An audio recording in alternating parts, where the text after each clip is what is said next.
یزید ابن معاویہ کے دفاع کے اندر جو کچھ وہ باتیں کرتے ہیں اور اس کے کچھ کالے کرتوت، 3 کالے کرتوت اس کے بتاؤں گا، اور 7 دوزخ کے دروازوں کی نسبت سے. سورہ ہجر میں ہے نا کہ دوزخ کے دروازے 7 ہیں. 7 جھوٹے دفاع جو بڑے بڑے کیے جاتے ہیں نا یزید کے بارے میں، وہ میں مختصراً کور کروں گا. اگرچہ میں پہلے کر چکا ہوں. اچھا میں یہاں پہ آپ کو ضمناً بتا دوں، کربلا کو آپ نے سمجھنا ہے تو 20 گھنٹے کم از کم چاہیے، یا آپ ڈائریکٹ اس پمفلٹ کو آپ پڑھ لیں. میری 3 نشستیں ضرور دیکھیں. مجلس نمبر 28، مجلس نمبر 63 اور مجلس نمبر 80، یہ 3 مجالس آپ دیکھ لیں. اور چوتھا ایک لیکچر ہے جس میں 100 کوسچنز ہیں، علی الاحسن نقوی نے مجھ سے 1 to 1 کیے ہیں، 157 اے اور بی. تو یہ آپ کو سارے معاملات انشاءاللہ تعالیٰ کلیئر ہو جائیں گے. اور یہ نہ سمجھیے گا یہ کوئی آج کا موضوع ہے، یہ شروع سے ہمارے ائمہ ڈسکس کرتے رہے ہیں. المصنف ابن ابی شیبہ میں باقاعدہ آخری چیپٹر ہے جنگ جمل، صفین اور نہروان کے اوپر الگ سے چیپٹرز موجود ہیں. یہ کہتے ہیں نا سلف کا فہم دکھائیں کہ اس کو موضوع بنایا ہو. بھائی امام ابن ابی شیبہ جو بخاری مسلم کے استاد ہیں، اور مسلم میں 1500 حدیثیں ابن ابی شیبہ سے لی ہیں امام مسلم نے. انہوں نے چیپٹر باندھے ہیں جنگ جمل، صفین اور نہروان کے اوپر، اور وہ چیپٹر ہم نے اپنی ویب سائٹ کے اوپر اپلوڈ کیا ہوا ہے ریسرچ پیپر نمبر 5C کے عنوان سے. وہ آپ دیکھ سکتے ہیں. 187 احادیث اور آثار اس میں جمع کیے ہیں. اور یزید کے اوپر تو چند بڑے محدثین میں سے محدث جن کی ابن تیمیہ بھی تعریف کرتے ہیں. اگر ابن تیمیہ کسی کو سنی مان رہا ہے تو اب سنیت کا سرٹیفکیٹ تو اور کسی سے لینے کی ضرورت نہیں ہے. اور امام مان رہا ہے ان کو، ابن کثیر بھی، امام ذہبی، وہ ہیں امام ابن جوزی المتوفا 597 ہجری. یہ شیخ عبد القادر جیلانی المتوفا 561 ہجری کے شاگرد بھی ہیں ابن جوزی، اور یہ فوت ہوئے 597 میں. انہوں نے کتاب لکھی ہے الرد علی المتعصب العنید المانع من ذم یزید. یہ اس سرکش اور ضدی کا رد ہے جو یزید کی مذمت کرنے کو منع کرتا ہے. ان کے زمانے میں ایک ناصبی تھا عبد المغیث، تو اس کے رد میں ابن جوزی نے ایک کتاب لکھی. الحمدللہ اس کا اردو ترجمہ بھی ہو چکا ہے. کئی سال پہلے ہماری ویب سائٹ کے اوپر بکس والے پورشن میں، ادر بکس میں آپ جائیں تو 9 نمبر پہ یہ بک ہے، ڈاؤن لوڈ کریں. 160 پیجز ہیں، اردو میں ترجمہ ہوا ہے. دیوبندیوں نے کیا ہے، شاہ نفیس اکیڈمی سے شائع ہوا ہے. اور وہ شاہ نفیس رحمہ اللہ تعالیٰ بڑے حسینی منہج کے تھے، جن کی ہم نے منقبت بھی ابو بکر عمر عثمان علی کی شان میں پڑھوائی تھی. انہوں نے اس کا ترجمہ کروایا تھا. PDF آپ کو مل جائے گا. 160 صفحے ہیں، اس میں سے پہلے 80 صفحے تمہیدن ہیں. یزید کو پورے کا پورا انہوں نے احادیث کی کتابوں میں ننگا کیا ہے.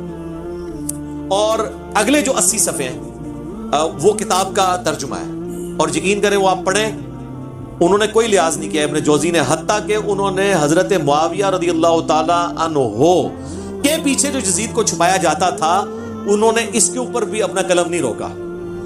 اور انہوں نے بڑے سخت باتیں کی ہیں جو میں یہاں کرنے کی ضرورت نہیں سمجھتا.